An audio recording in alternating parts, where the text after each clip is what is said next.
Bienvenidos a Los Hijos del Bisturí, el podcast sobre cirugía, medicina y salud para gente que no es médica.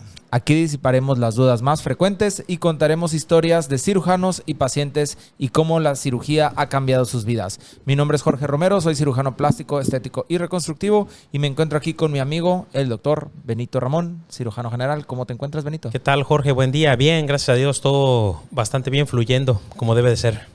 Tuviste un día que empezó temprano porque me quitaste la sala de quirófano y me hiciste empezar mis 3 cirugías un poquito más tarde de lo que yo esperaba. Técnicamente yo estaba programado primero, entonces quiere decir que ya llegué en orden primero. Aparte yo llegué primero al hospital que tú. También por ahí escuché que dejaste operar al residente, por eso tardé en empezar yo.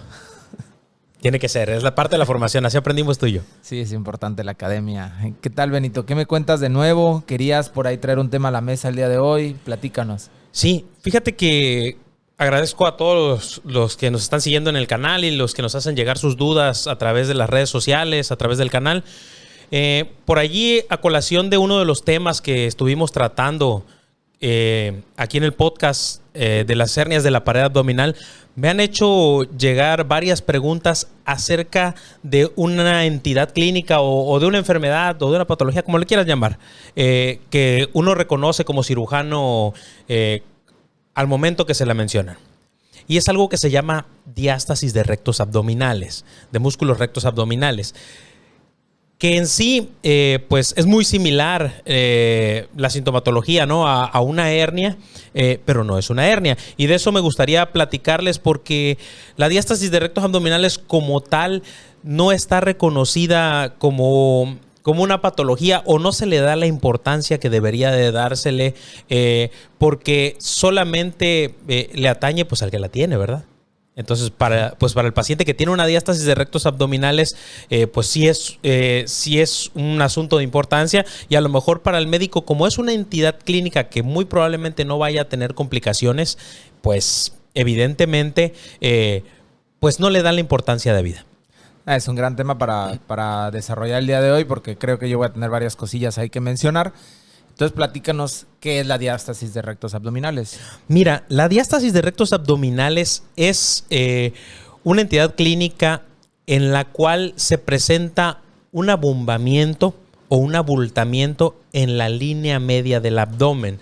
Es decir, en el trayecto que va desde el apéndice esfoides, que es este huesito que está aquí en donde empieza el abdomen, en la boca del estómago, vaya, hasta el pubis, ¿verdad? Es la zona donde se unen los rectos abdominales, los músculos rectos abdominales, que son los músculos donde se forman los cuadritos del abdomen, ¿verdad? Ok. Ese abultamiento se identifica o se reconoce por el paciente como una deformidad que al paciente paulatinamente desde que se le presenta va creciendo, ¿sí? Entonces, pues le genera cierta incomodidad, sobre todo estética, pero con el transcurso del tiempo se ha ido mencionando cada vez más que se puede asociar a cierta sintomatología, ¿verdad? ¿Y cuál es la causa de la diástasis de rectos? Mira, la diástasis de rectos abdominales como tal obedece a los mismos principios que pudieran en cierta manera generar una hernia. Es decir, es la laxitud o la debilidad de las estructuras que le dan rigidez o que le dan fuerza a la pared abdominal. Y, al igual que una hernia, todos los factores de riesgo que adolecen a una hernia pueden afectar o pueden contribuir a la diástasis de rectos abdominales.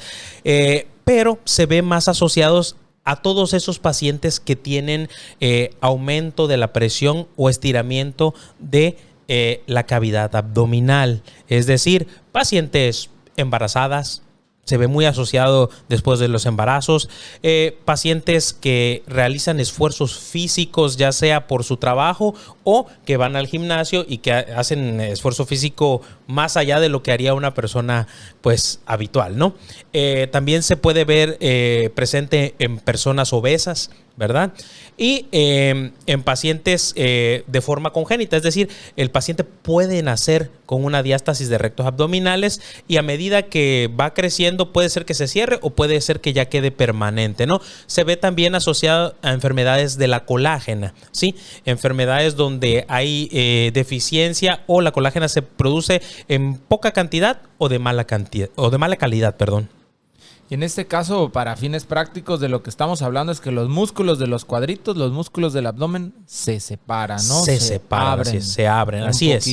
Hay un abombamiento o una debilidad en la línea alba, que es la línea que vaya en donde se cruzan las fibras de las vainas de estos músculos, y bueno, eso va a generar un abombamiento o algo que asemeje mucho a una hernia, y por eso la gente lo confunde frecuentemente con una hernia. Inclusive es una causa frecuente de consulta en la consulta de cirugía general, donde el paciente, ya sea que llegue solo o llegue referido por algún médico de familia o algún médico general, nos los manda pensando que puede ser una hernia. Ahora, la diástasis de rectos abdominales se asocia a la formación de hernias de la línea media. Es decir, un paciente con diástasis de rectos abdominales tiene mayor probabilidad de formar una hernia, ya sea en la región del ombligo o una hernia epigástrica, es decir, entre el ombligo y acá el apéndice sifoides, o sea, la boca del estómago, vaya. ¿Y cuál es, para que la gente sepa, cuál es,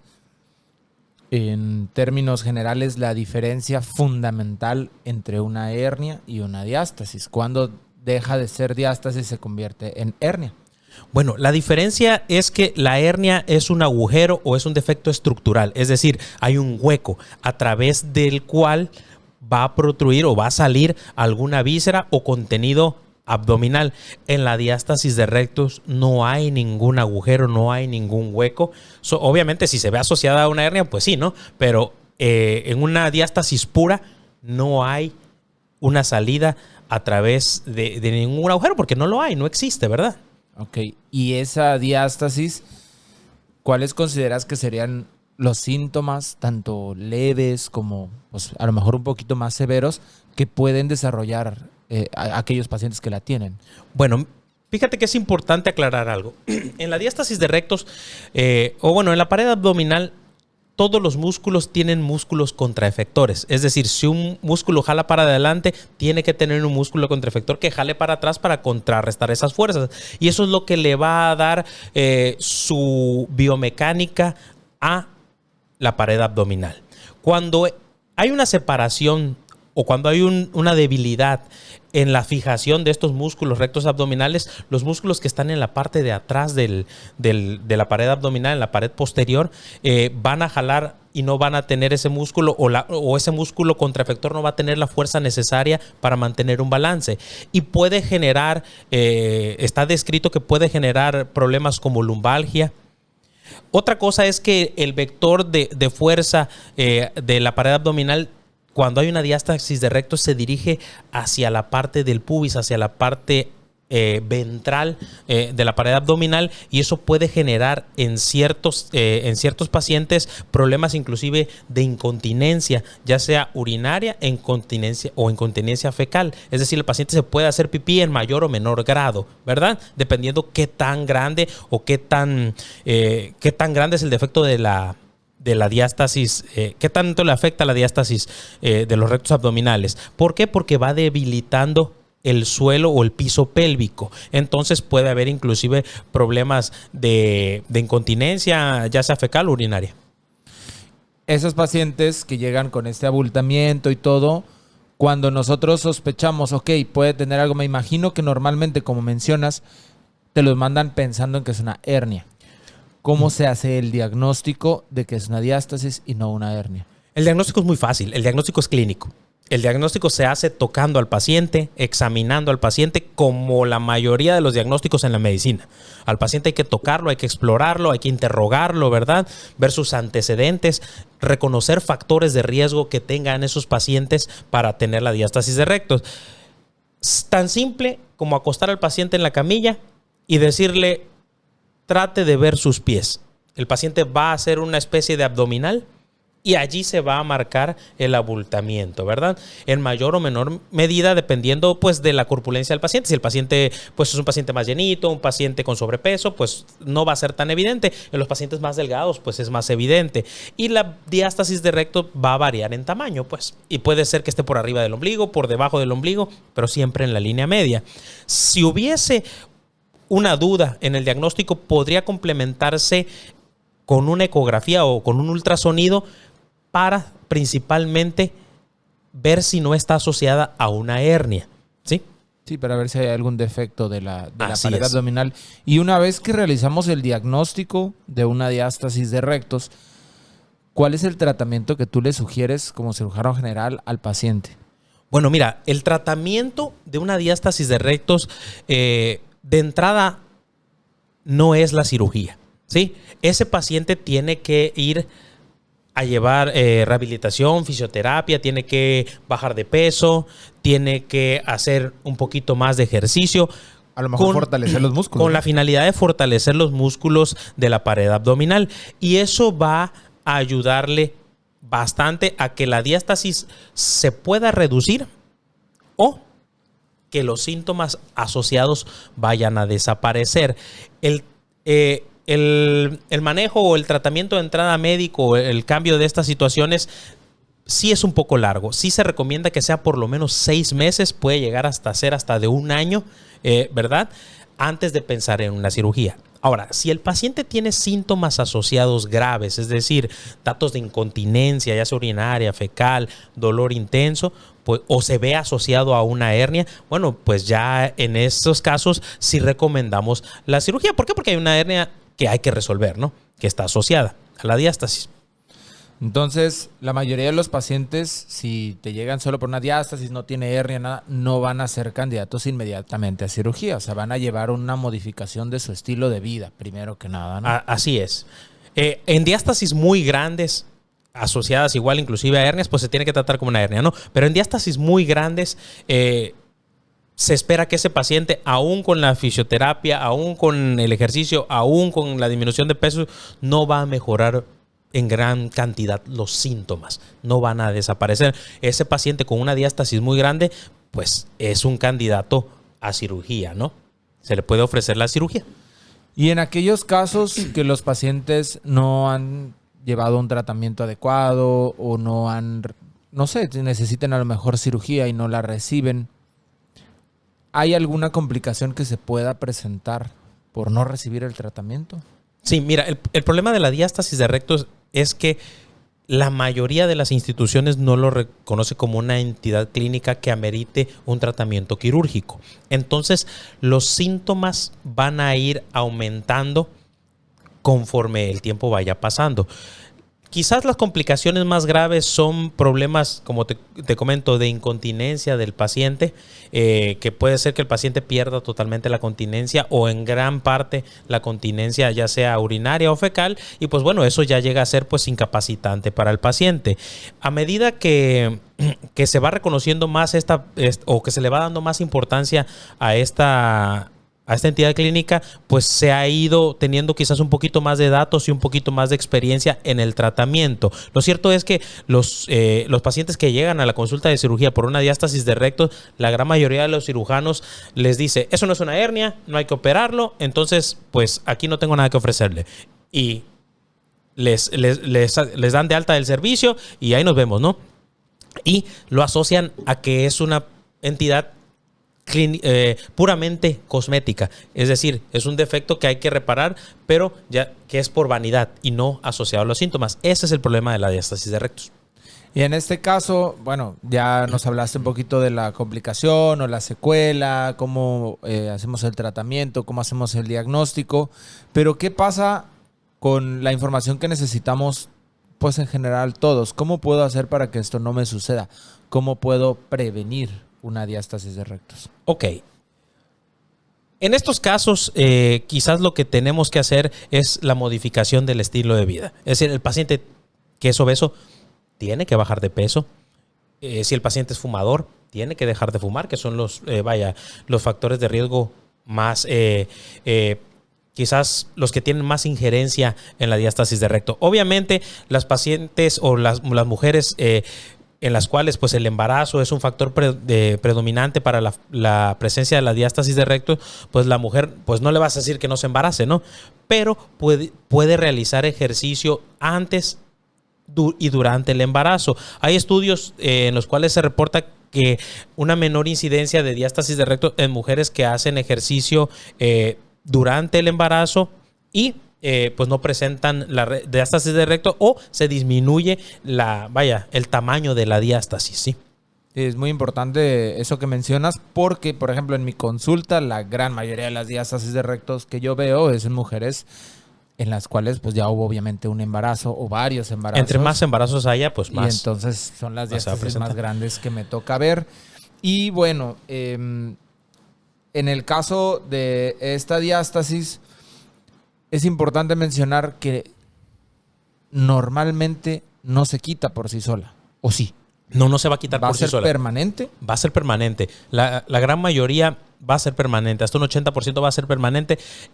Y las que en teoría se quitan son diástasis muy pequeñas que con el ejercicio pues llegan a cerrarse un poquito o a no ser tan evidentes, ¿sí? El resto hay que operarlas. ¿Hay alguna manera en la que esto pueda afectar la fertilidad de las pacientes? No, para nada. O sea, esta es simplemente una debilidad de la pared abdominal, pero para nada le va a impedir a la mujer que pueda embarazarse. Tampoco van a tener problemas para tener relaciones sexuales o nada de eso. Hay reportes de pacientes con diástasis abdominal que refieren dolor en el sitio de la diástasis al tener relaciones. O sea, pueden tener dolor. Está reportado, vaya. Una relación sexual dolorosa. Dolorosa, sí. Y ¿qué otro comentario nos puedes hacer acerca de esta circunstancia? ¿La tratas con frecuencia? ¿No la tratas? ¿Es algo que ves muy, muy seguido en tu consulta? ¿No lo ves? ¿Te gusta operarla? ¿No te gusta operarla? Esa es una pregunta muy buena. Mira, la diástasis de rectos, por lo general, se ve en la parte superior del abdomen, o es la mayoría de los pacientes que llegan a mi consulta, ¿sí? Y no es que no nos guste operarla. La cuestión es qué le podemos ofrecer al paciente. Hay muchas formas de reparar las diástasis de rectos abdominales. Yo, conoceré aproximadamente unas 15 técnicas diferentes para reparar por cirugía abierta y por cirugía laparoscópica una diástasis de rectos abdominales, ¿sí? El ejemplo muy claro, por ejemplo, si un paciente llega con diástasis de rectos y me dice, oiga, doctor, es que no me gusta este movimiento, esta bola que se me ve, pero ya me dijeron que no es una hernia. Y sí, efectivamente, lo revisan, no es una hernia, es una diástasis. ¿Qué le puedo hacer a ese paciente? Pues bueno, lo que puedo decirle, puedo tratarte mediante una técnica que se llama aplicatura, donde vamos a costurar esos bordes de los músculos rectos para aproximarlos y que ese abombamiento se deje de ver, pero obviamente pues te va a quedar una cicatriz. Oiga, doctor, pero si no me gusta cómo se ve el abombamiento, pues tampoco me va a gustar que se me vea la cicatriz acá arriba, ¿no? Entonces, ahí es por donde muchos cirujanos se valen para decir que es una cuestión cosmética, ¿no? Más que una cuestión funcional. Bueno, hay técnicas a través de, por ejemplo, cuando la diástasis se ve asociada a una hernia, por ejemplo, umbilical, en las cuales se aborda al paciente a través del ombligo y por detrás de los músculos de las vainas se puede meter inclusive una malla que vaya desde arriba, desde el borde de las costillas hasta por debajo del ombligo. Son técnicas que ya casi no se utilizan, pero están descritas y en algún momento yo las he realizado. ¿Esto de manera abierta? De manera abierta. Meterla a través del ombliguito, una incisión de unos 3-4 centímetros en el borde del ombligo para disimular más la cicatriz y meter la malla. En esta técnica no se realiza la aplicatura, es decir, no se cierra el abombamiento, pero la malla lo que hace es que endurece la parte posterior en la región preperitoneal y va a ayudar a que disminuya un poco este abombamiento y vamos a aprovechar para reparar la hernia del ombligo. Si está asociada a alguna otra hernia de la línea media, ya sea epigástrica o incisional, es decir, por ejemplo, una paciente que le hicieron una cesárea y que aparte de que tiene su diástasis hernió, bueno, pues podemos ofrecerle en esa misma cirugía, ya sea abierta o laparoscópica, hacer una aplicatura y colocar una malla, ya sea por encima o por debajo de los músculos, dependiendo cuál sea la técnica de elección. O lo que se puede hacer es que si es una diástasis pura, podemos hacer una técnica de reparación preaponeurótica de manera endoscópica, es decir, vamos a, como decimos así coloquialmente, vamos a pelar toda la pared abdominal a través de unas incisiones que hacemos por el pubis, metemos una camarita y vamos disecando, hacemos la aplicatura, es decir, cerramos ese abombamiento y después colocamos una malla por dentro. Todo va a depender mucho del tamaño de la diástasis, si está asociada o no a una hernia abdominal y si hay laxitud o debilidad de los demás músculos de la pared abdominal, porque como hay una debilidad en la línea media del abdomen, puede haber en los otros músculos del abdomen. ¿Por qué? Porque pues no es una patología exclusivamente de esos músculos, ¿no?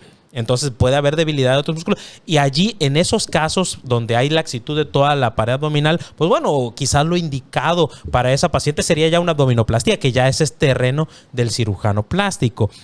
Hay ahorita unas técnicas que están muy en boga, que inclusive el otro día lo platicábamos, ¿verdad?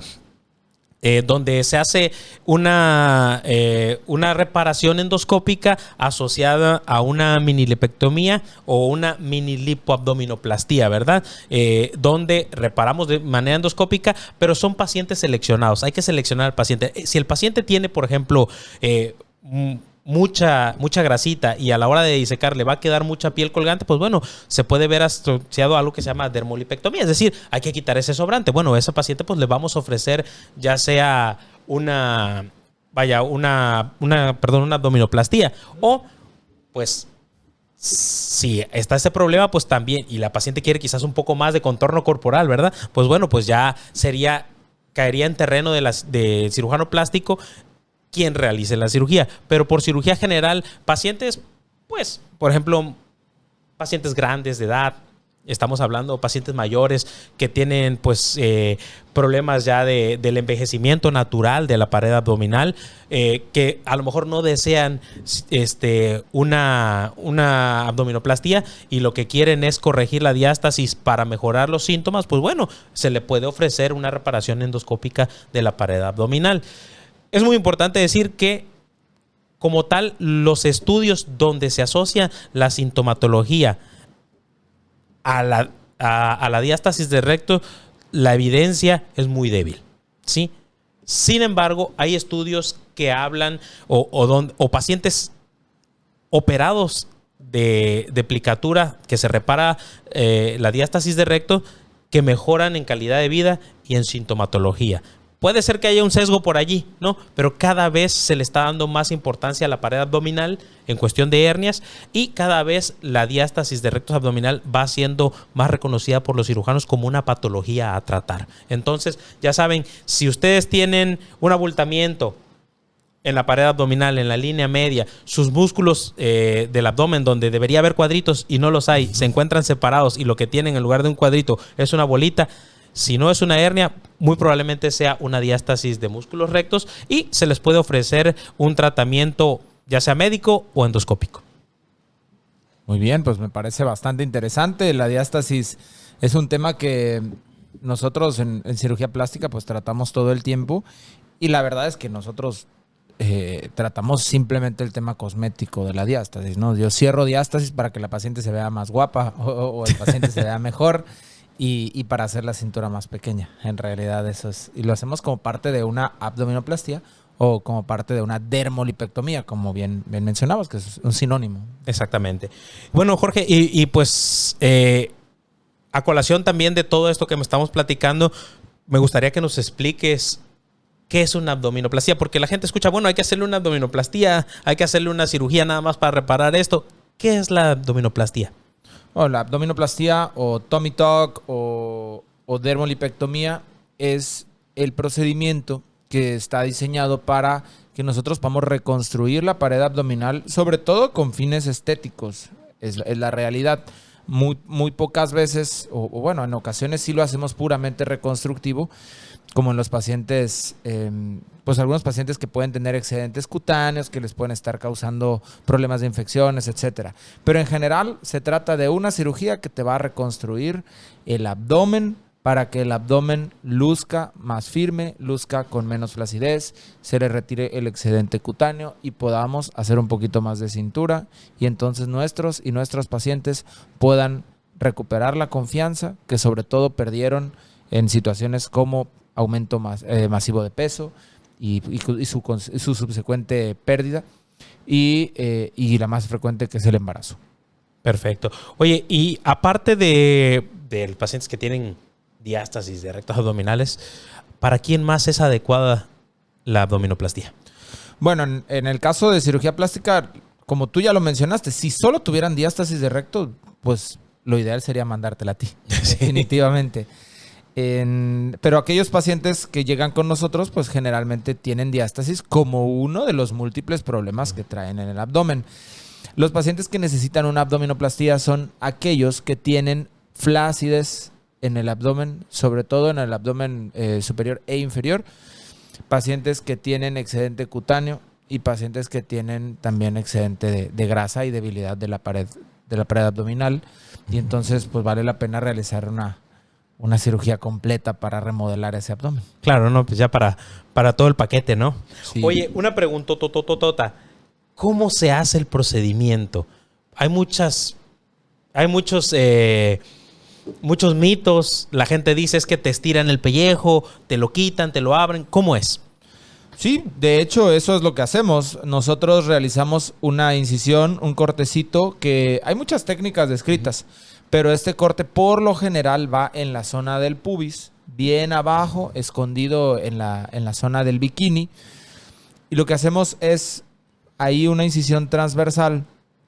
Levantamos toda la piel del abdomen, desinsertamos el ombligo, encontramos la diástasis, normalmente cerramos la diástasis, hacemos la aplicatura que tú ya mencionabas, bajamos toda esa piel, la estiramos, volvemos a hacer otro ombligo nuevo y cerramos la piel en la incisión que hicimos en la zona del pubis, retirando todo el excedente de piel que se va también con mucha grasa. Y así eliminando pues todo el sobrante, vaya, y dándole a nuestros pacientes un mejor aspecto. Oye, y por ejemplo, ¿cómo diferencio entonces entre una abdominoplastía y una liposcultura, por ejemplo? Pues son dos procedimientos distintos, ambos se utilizan mucho para moldear la pared abdominal. De hecho, yo los utilizo de manera concomitante, juntos. Me gusta mucho hacer una abdominoplastía y combinarla con una lipoescultura. La lipoescultura es, como ya habíamos dicho en capítulos anteriores, es quitar la grasa mediante succión de sitios donde no la queremos y pasarla a sitios donde sí la queremos. Pero, ¿qué sucede en el abdomen, por ejemplo, de las pacientes que ya pasaron por un embarazo? Pues que se queda flácido, se queda aguadito, sobra piel. Y esa piel que sobra no la puedes quitar nada más con una liposucción.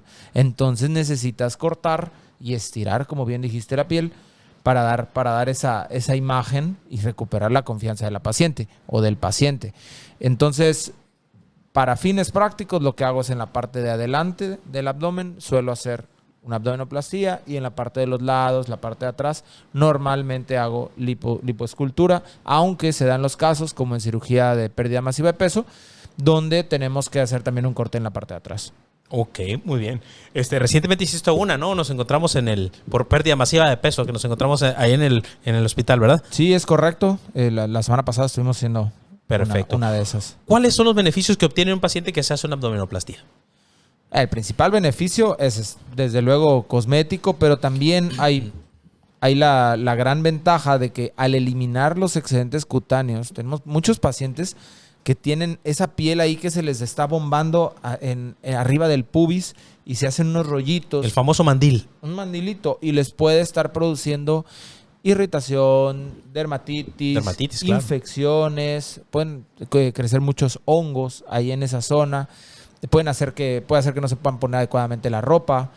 Obviamente, alteraciones estéticas, alteraciones de la confianza. Nuestros pacientes, sobre todo las mujeres, no se quieren poner un traje de baño de 2 piezas. Y me parece bastante injusto que después de haber pasado por 1, 2, 3 embarazos, a veces siendo una persona que no está pasada de peso, sino que simplemente estaba en forma y todo y nada más tuvo embarazos y entonces la piel se le colgó y ya por eso perder toda su confianza y perder ese derecho, digamos, a utilizar con seguridad un traje de baño, por ejemplo, o de verse al espejo sin ropa.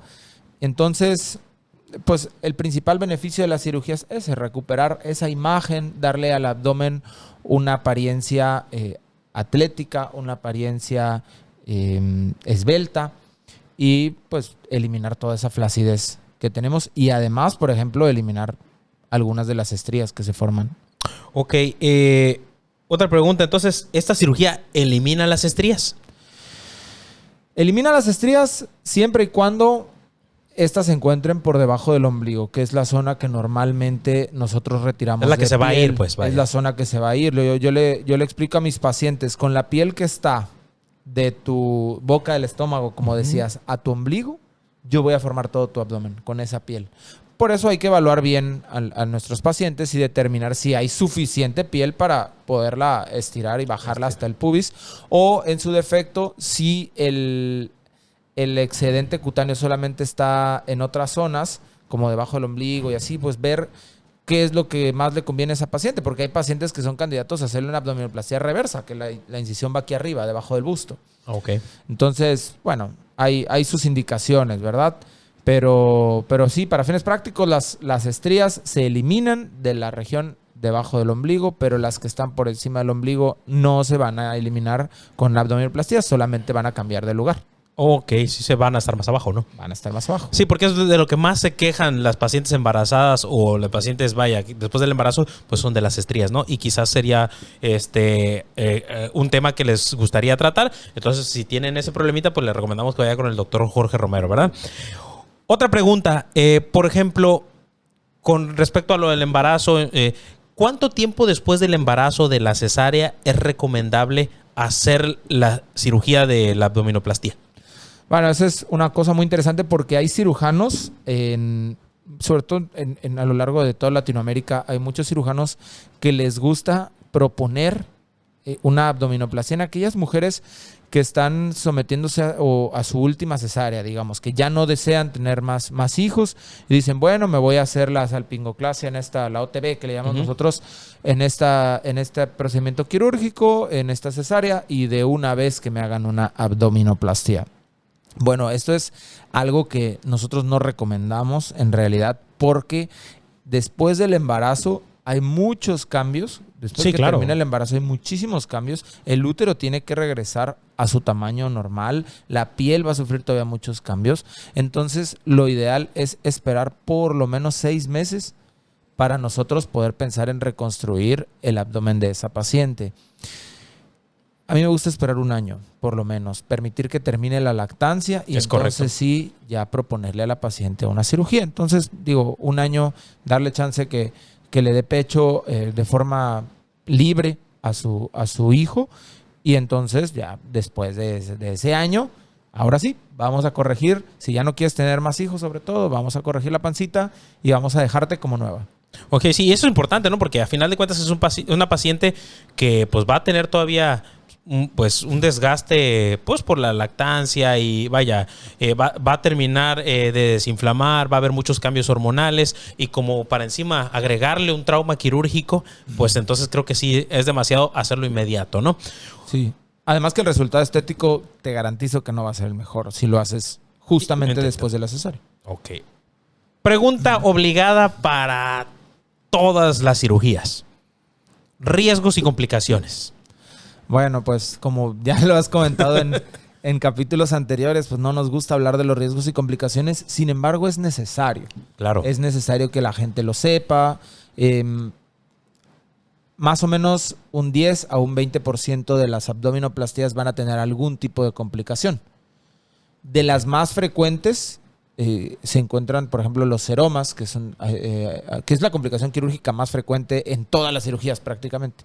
Que se acumule líquido que proviene de nuestro sistema circulatorio, de la linfa, específicamente de los vasos linfáticos, se acumula en el sitio quirúrgico. y entonces hay veces que amerita que lo drenemos mediante una punción. Eso puede suceder con relativa frecuencia en una abdominoplastía. De ahí ese líquido se puede llegar a infectar, puede haber una infección, y bueno, ya de ahí provienen otras, o mejor dicho, siguen otras complicaciones un poquito más raras, como sería un hematoma. Pues un acúmulo de sangre puede llegar a suceder, aunque no es muy frecuente. Puede haber en una de cada 20 abdominoplastías, puede haber necrosis de un segmento o de una parte grande del colgajo abdominal, es decir, de la piel que estiramos. Como nosotros la despegamos y la estiramos, una parte de esa piel puede llegar a sufrir en cuanto a su irrigación, a su aporte sanguíneo. Así se es. puede ver afectado, y a la hora que nosotros lo suturemos, pues a lo mejor no le llega suficiente sangre y puede tener pues una parte que se necrose, ¿no? Que se pudra, básicamente. Entonces, son cosas que pueden suceder, ¿no? Además de eso, pues hay complicaciones un poquito más delicadas, como puede ser una trombosis venosa, y pues algunas otras más tardías, como pueden ser la cicatriz hipertrófica, o mucho más raro, una cicatriz queloide. Claro, a veces depende del paciente, ¿no? Sí, depende mucho de las condiciones genéticas del paciente, y hay que decirlo, también tiene un poquito que ver con la técnica quirúrgica, pero la verdad es que una cicatriz queloide de una abdominoplastía es sumamente raro. Lo más frecuente en todo caso sería una cicatriz hipertrófica que tiene su tratamiento. Ok. Bueno, el paciente ya se decidió a operarse, ya tiene en mente que puede existir complicaciones, las conoce y dice, ¿sabe qué, doctor? Pues yo confío en usted, porque yo vine con usted porque a mí me dijeron que usted es el mejor. ¿Sí? Y dice, bueno, pero ¿sabe qué? ¿Cuánto tiempo voy a tardar en recuperarme? ¿Y qué cuidados voy a llevar después de la cirugía? Porque es importante que la gente sepa que obviamente pues no es una cirugía que a los 15, 20 días te vas a ir a trabajar. Digo, vaya, depende, ¿no? de lo que te hagan. Aquí tú nos aclararás, porque el paciente se tiene que programar. Tiene que ver quién lo va a ayudar, porque obviamente yo me imagino que en este tipo de cirugías el paciente pues no se va a poder valer por sí mismo, sobre todo en los primeros días, ¿no? Entonces, platícanos de eso, Jorge. Sí, es por mucho la mayoría de las mujeres que llegan a mi consulta para solicitar una abdominoplastía son mujeres que trabajan. La gran mayoría trabaja y está tratando de aprovechar sus vacaciones, que normalmente son 15 días, para operarse. Entonces, afortunadamente, desde que incorporamos tecnología, sí podemos proporcionar una recuperación en 12 a 15 días más o menos. Esto no quiere decir que pasando estos 12 a 15 días la mujer pueda hacer ya todas las actividades completas. Pero si su trabajo, por ejemplo, tiene que ver nada más con labores de oficina, con cosas que puede hacer mientras está sentada, sin implicar un desgaste físico importante, okay, hay la posibilidad de que vuelva a trabajar tras 2 semanas. Sin embargo, no puedo garantizárselo a todas. Es algo que siempre les digo, mira, la mayoría de mis pacientes vuelven al trabajo a las 2 semanas. Pero no puedo garantizar que así va a ser. Es imposible ante cualquier cirugía garantizar que uno va a volver a trabajar. Porque muchas veces te lo dice, ¿no? Pero yo nada más tengo 2 semanas de vacaciones. Sí, claro. Usted garantíceme que yo voy a regresar. No, no se puede. Con ninguna cirugía es posible garantizar eso. Pero sí, generalmente podemos ofrecer eso. Ahora, si nuestro paciente se dedica, no sé, a la albañilería o es un paciente que hace una actividad física demandante dentro de su trabajo, o tiene que subir una escalera de esas marinas, pues no va a ser posible que regrese a trabajar, ¿no? Entonces, van a tener que esperar en esos casos a lo mejor 1 mes para volver al trabajo, pero si es un trabajo de oficina, si requiere nada más estar sentado en una mesa o en un escritorio, creo que el 90% de nuestros pacientes, también dependiendo de cómo toleren las molestias y todo, el 90% va a poder regresar después de un par de semanas. Un par de semanas. Ok, ¿cuidados especiales? Sí, bueno, es una cirugía grande. Es importante que la gente sepa que es una cirugía grande, no es un corte muy grande. Estamos hablando de 20, 25, 30, 35 centímetros de incisión. De incisión, no, y el despegamiento de toda la pared abdominal. Claro, entonces sí conlleva que los primeros días tiene que estar acompañada su red, o acompañado, porque también operamos hombres, su red de apoyo tiene mucha importancia en este caso. Tiene que estar en su casa con alguien que le ayude. No es que no se van a poder parar, claro que se tienen que parar, parar. De hecho, yo las paro a caminar desde la primera noche, precisamente para contrarrestar el riesgo de una trombosis. Pero pues necesitan caminar con ayuda. Muchas veces necesito que los primeros días caminen un poquito encorvados para quitarle tensión a esa piel que cerramos. Y bueno, hay veces también que nosotros utilizamos lo que es el kinesio tape, y son unas cintitas de colores que van a hacer o van a requerir que los primeros 3 días la paciente no moje esa zona. Entonces son pacientes que los primeros días no van a poder darse un baño normal. Pueden darse un baño de esponja, digamos, pero no un baño normal por aquel detalle de las cintas.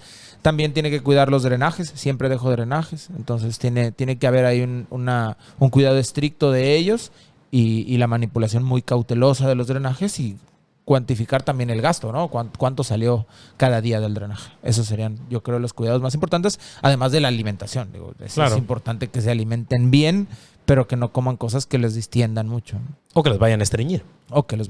También es sí, importante. Entonces, si usted está pensando en realizarse una abdominoplastía, pues bueno, tiene que tener en cuenta que es una cirugía que muy probablemente no pueda volver al trabajo inmediatamente a la semana, ¿verdad? Pero necesita también una red de apoyo. Sí, es muy importante. Ok. Una pregunta, y esta es una pregunta muy frecuente, que inclusive a mí como cirujano me lo han hecho. Una paciente que se hizo una abdominoplastía, ¿se puede volver a embarazar? Sí, por supuesto que se puede volver a embarazar, no hay ningún impedimento. La abdominoplastía no es un método anticonceptivo.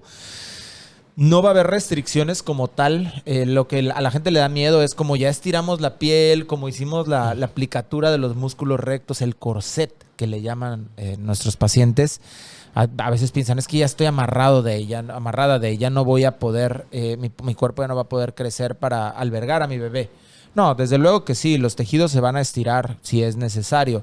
Sin embargo, sí recomendamos que si te vas a hacer una abdominoplastía, pues no tengas planeado tener un bebé en los siguientes 2 o 3 años, porque pues vas a perder gran parte del resultado de la cirugía como consecuencia del embarazo. ¿Qué le pasa a la paciente que se hizo abdominoplastía y se embaraza, vaya, en cualquier fase, a los 2, 3, 4, 5, 6 años, vaya? Si la paciente se cuida, va a tener un mejor resultado que si no se hubiera hecho la abdominoplastía. Es decir, va a conservar algo del resultado postquirúrgico. Sin embargo, seguramente va a ser propensa a que tengamos que hacer algún ajuste de piel, tengamos que volver a entrar, quitar a lo mejor un poquito de piel, o si ella se cuidó mucho durante ese embarazo, hizo ejercicio y todo, bueno, hay la posibilidad de que no sea así, pero lo más probable es que sí, porque los tejidos, se van a estirar. Entonces vamos a volver a tener excedente cutáneo, vamos a volver a tener muy probablemente flacidez. Entonces, probablemente se va a tener que volver a operar. Por embarazo, por aumento de peso, vaya, por sobrepeso que haya después de la cirugía, ¿cuántas veces se puede volver a operar a una paciente de abdominoplastía? Bueno, cada vez que se opere los riesgos van a ir aumentando, porque esa piel, pues obviamente ya está operada, ya tiene fibrosis, ya no es tan fácil estirarla y bajarla. Entonces, yo no diría que sea buena idea que se estén operando a cada rato, ¿no? De hecho, lo vemos mucho con las lipoesculturas, que hay mujeres, sobre todo en otros países. En México no es tan frecuente. Sí hay, pero no es tan frecuente. Pero hay muchas mujeres que se quieren volver a operar y ya se hicieron 2, 3, 4 lipoesculturas. Vaya, considero que es demasiado. Una abdominoplastía, para mi gusto, te hiciste la primera, no te gustó, tuviste algún detalle, ok, podemos volver a hacerla. Podemos dar un retoque, una revisión, que le llamamos nosotros, cirugía de revisión, pero no más allá de 2 veces. O sea, no es que haya como tal una contraindicación, pero entre más veces te hayas operado, pues tu resultado va a ser más pobre. Va a ser más pobre y más riesgo, ¿no? Claro, mucho más riesgo. Inclusive a mí me ha tocado operar pacientes con abdominoplastía por cuestiones de vesícula, por cuestiones de apéndice, de apendicitis, vaya, y realmente la cavidad sí se reduce mucho. Para nosotros poder trabajar en la laparoscopía tenemos que crear la cavidad, pues vaya, insuflando un gas, y la verdad que el campo operatorio se reduce muchísimo con la abdominoplastía. Ya no entra tanto gas.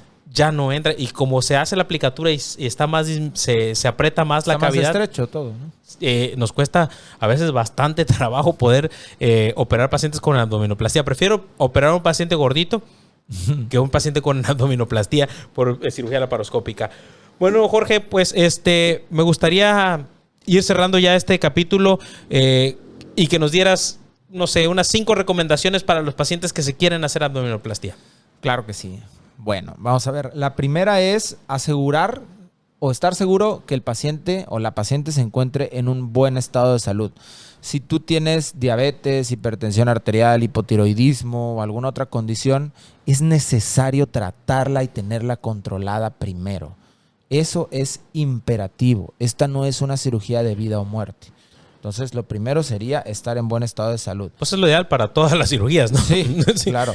Segundo, evitar el consumo de tabaco. Si tú fumas, la cirugía va a sufrir o va a tener muchas consecuencias dañinas para ti porque no vas a tener una buena cicatrización, los tejidos no se van a oxigenar de la misma manera, entonces tu resultado puede ser pobre y te expones a muchas más complicaciones. Entonces dejar el tabaco por lo menos 4 semanas antes de la cirugía es una cosa que yo le recomiendo a todos. Lo ideal sería dejarlo por siempre, ¿no? Lo ideal sería que nunca fumes, eso sería lo ideal.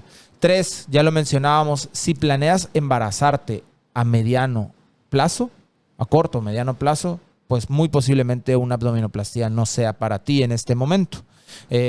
Otro más, a pesar de que el tiempo de recuperación suele ser de 2 semanas, por lo menos en mi caso,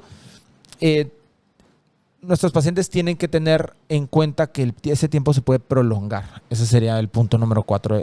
Tener presupuestado que a lo mejor necesitas más días para recuperarte. Y el número 5 sería, recuerda una vez que ya estás operada, que es importante utilizar, aparte de que les ponemos faja y todo, es importante utilizar una férula para el ombligo, porque tengo muchos pacientes, sobre todo de otros cirujanos, que el ombligo al cicatrizar se les cerró. Se cierra. Entonces nosotros utilizamos una pequeña ferulita que no tiene ninguna ciencia, es una gasa envuelta en cinta micropor y la utilizamos para que el ombligo no pueda cerrarse. Durante algunos meses lo utilizamos y entonces así contrarrestamos esa cicatrización hipertrófica que va constriyendo el ombligo y lo va cerrando. Entonces, para un resultado más bonito, muy recomendado utilizar este tipo de férulas. Perfecto. Pues bueno, ya lo saben, en cuanto a la pared abdominal hay mucho que agregar, mucho que comentar. Si ustedes tienen dudas con respecto a la diástasis de rectos, a una cirugía de abdominoplastía o de contorno corporal, pues bueno, háganos llegar sus dudas, todas sus preguntas y con mucho gusto las resolvemos. Jorge. Pues nos vemos. Hasta la próxima. Recuerden seguirnos en las redes de Los Hijos del Bisturí. ¿Dónde te pueden encontrar a ti? Me pueden encontrar en Facebook como Dr. Benito Antonio Ramón García o en Instagram como Benito el Cirujano. A mí me pueden encontrar como @Dr. Jorge Romero en casi todas las redes. Saludos. Hasta pronto. Hasta el próximo episodio. Hasta luego. Saludos.